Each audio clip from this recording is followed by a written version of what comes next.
이 과거 제도가 나오기 전에는 개국공신 후손만 배설해 나갈 수 있었어요. 왜냐하면 음직으로 배설을 받거나 그러려면 아버지 할아버지가 높은 배설에 올라가 있어야 돼요. 그 다음에 이제 추천으로 배설해 나가려면은 개국공신들이 다 배설해 가 있으니까 그 사람들하고 친분이 없으면 나갈 수가 없는 거죠. 양반을 개국공신이 독점을 하고 있었는데 광종 9년 958년에 과거제도가 도입이 됐어요. 그래서 제도상으로는 이제 공부만 잘하면 누구나 양반이 될 수 있는 거예요. 중국에서는 과거제도가 6세기에 나왔죠. 중국보다는 한 4세기 늦지만은 중국에 의해서 공무원을 시험으로 뽑는 나라가 됐다, 이렇게 말할 수 있습니다. 그리고 이 과거제도는 이 문치 전통의 근간이에요. 고려사 세가 광종 9년 958년에는 과거를 처음 실시하고 한림학사 쌍기에게 명령하여 진사를 선발하도록 했다. 조선시대도 진사라고 이름을 부르지만은 여기서 진사는 그 문과급제자를 말하는 겁니다. 배설에 나갈 수 있는 사람. 왕이 위복루에 행차하여 최섬 등의 급제 사실을 알리는 방을 붙이게 했다. 최초 과거는 광종 9년에 실시됐어요. 그래가지고 급제자가 나왔는데 진사 2명, 이 진사는 필기시험을 합격한 문과급제자예요. 그 다음 명경 3명, 명경 이거는 이제 뒤에 생문으로 되는데 여기 명경은 필기시험이 아니고 구두시험. 시험관이 뭐 논어 중에 어느 대목에 대해서 얘기해봐라 그러면 그 대목을 쫙 외우고 그 해설을 설명하는 구두시험이에요. 그 다음 복업이 임명인데 복업 이거는 이제 점치는 거, 말하자면 천문학. 진사장원급제자가 최섬인데 이 사람이 어디 최씨인지 뭐 이런 정보가 없어서 찾지는 못하겠어요. 그런데 이 광종은 많은 귀족을 처형한 폭군이에요. 광종이 그 왕족, 자기 형제들, 뭐 왕족, 그 호족 엄청나게 많이 죽였어요. 그럼 폭군이에요. 그리고 광종은 이 호족들을 억압하기 위해서 과거제도를 도입한 거예요. 수나라 문제가 왜 과거제도를 도입을 했느냐? 위진 남북쪽 한 400년의 그 난세를 지내오면서 군대를 거느린 호족들이 모든 사회를 완전히 장악했어요. 그런데 이제 수나라 문제가 그걸 통일을 했죠. 그렇다고 호족들을 다 죽여버릴 수는 없잖아요. 그 호족 세력들이 계속 힘을 가지고 있으니까 이 호족들의 힘을 빼버리기 위해서 과거제도를 만들어낸 거예요. 공부를 해서 시험 보아서 합격한 사람을 관리로 채용하니까 그 이전에는 호족들이 추천하는 사람을 관리로 채용했거든요. 과거 시험을 치러 가지고 급제한 사람을 관리로 채용해서 요직에 집어넣으니까 호족들이 자꾸 힘이 빠지는 거죠. 그러니까 광종도 자기에게 반대하는 호족, 귀족 그 사람들의 세력을 억압하기 위해서, 이때까지는 호족이나 귀족들이 추천하는 사람만 관리가 되니까 이 힘이 무지무지 세죠. 그런데 이제 딱 시험을 봐가지고 공부 잘하는 사람을 그 자리로 집어넣으니까 이 사람들의 힘이 빠지는 거예요. 그러니까 이 사람 힘을 빼기 위해서 과거제도를 도입하게 된 거죠. 거기에 대한 평가가 고려사 세가 광종 26년 975년에 있어요.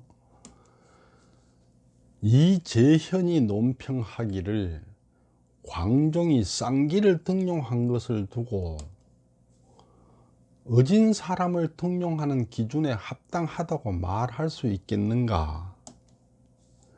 쌍기가 과연 어진 사람이었다면은 어찌 임금을 바른 길로 인도하지 못하고 참소하는 말을 믿어 형벌을 남용하는 것을 막지 못했겠는가?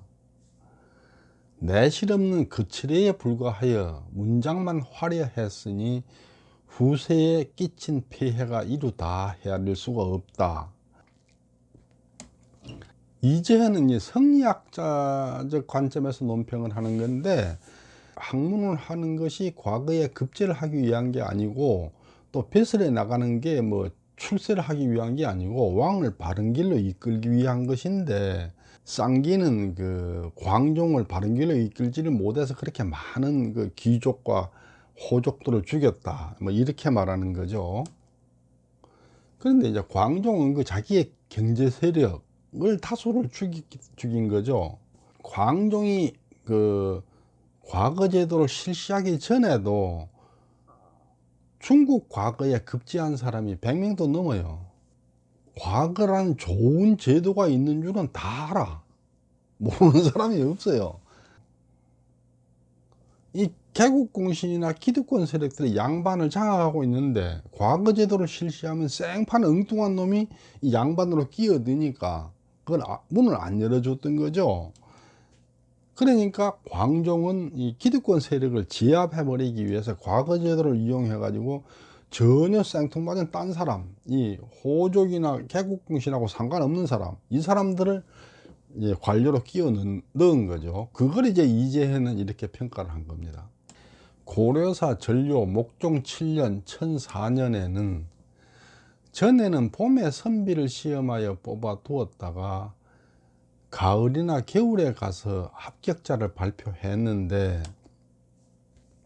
이때부터는 시험 치는 시기를 3월로 고정을 해두고 열흘 동안 문을 걸어 잠그고, 첫째 날은 예경 10조를 시험치고 둘째 날은 시와 부를 시험치고 하루를 건너뛰어 시무책을 시험하여 등급을 정하여 보고한 다음 문을 열어주기로 정했다.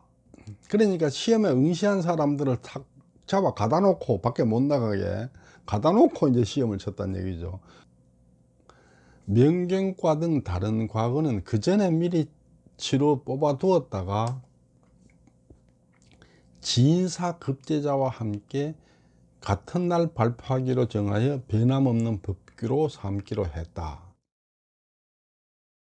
이 과거에서 부정행위가 엄청나게 문제가 돼요. 조선시대 와서도 막 문제가 심각하게 되는데, 열흘 동안 감금해 놓고 시험을 쳤다는 얘기예요.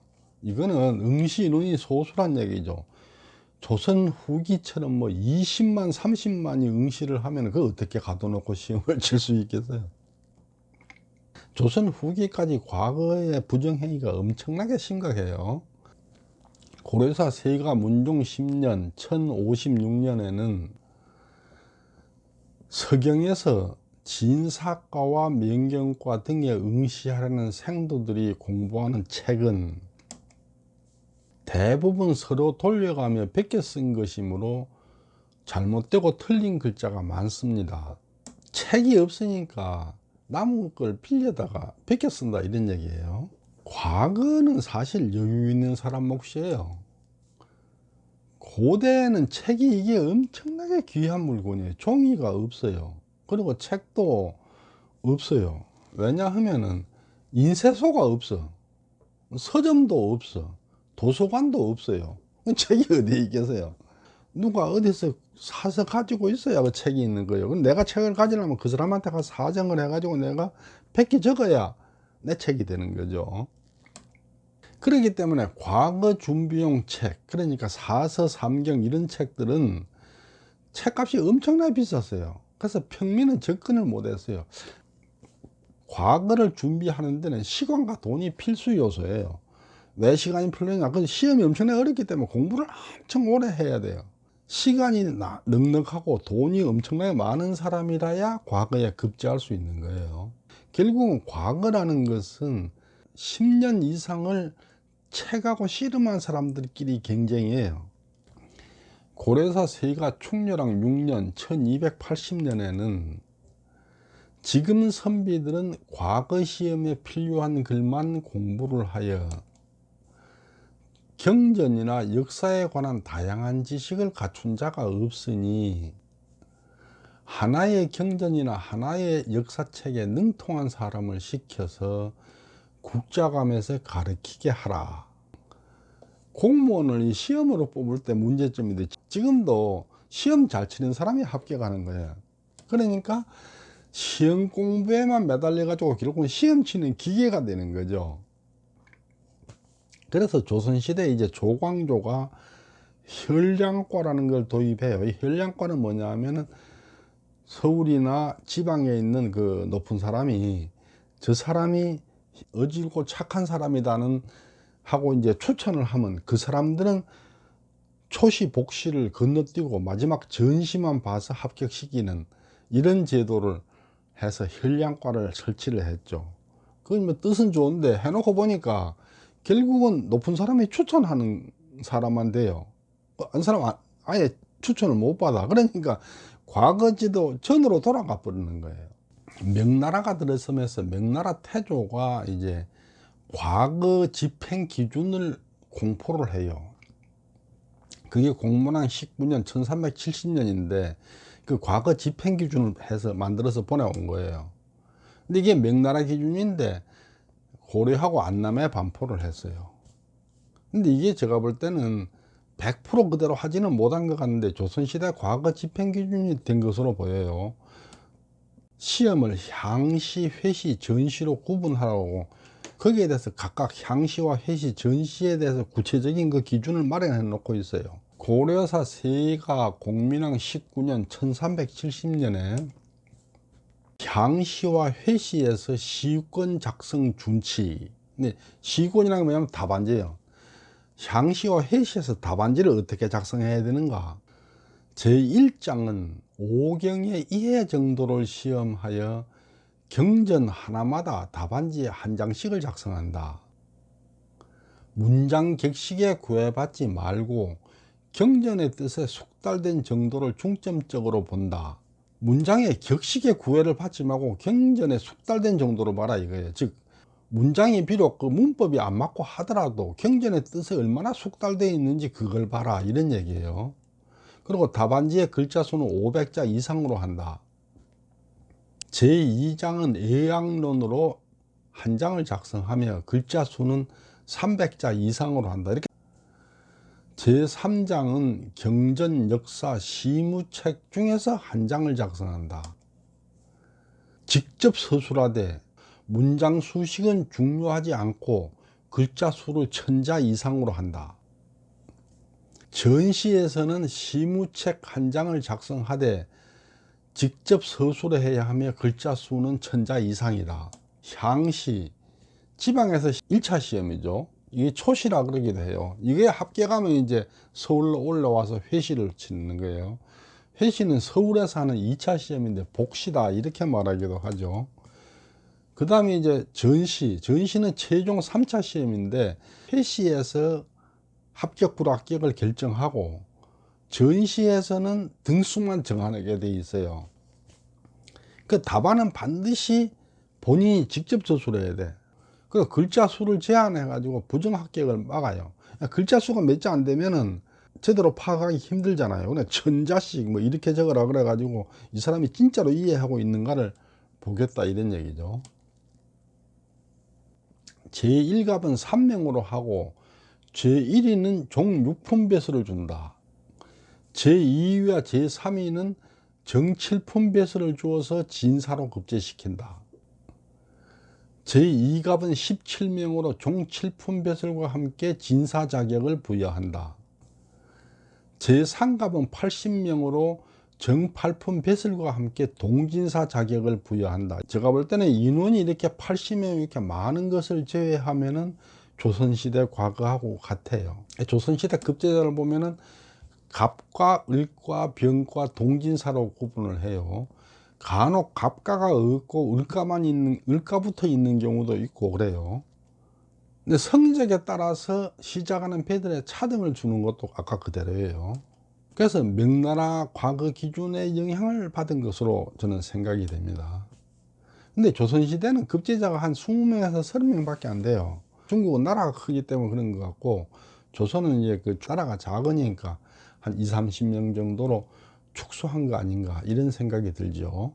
이상 그 양반으로 올라가는 사다리인 과거 제도에 대해서 살펴봤습니다. 다음에는 그 무신 정권과 몽고 지배에 대해서 한번 살펴보도록 하겠습니다. 경청해 주셔서 감사합니다.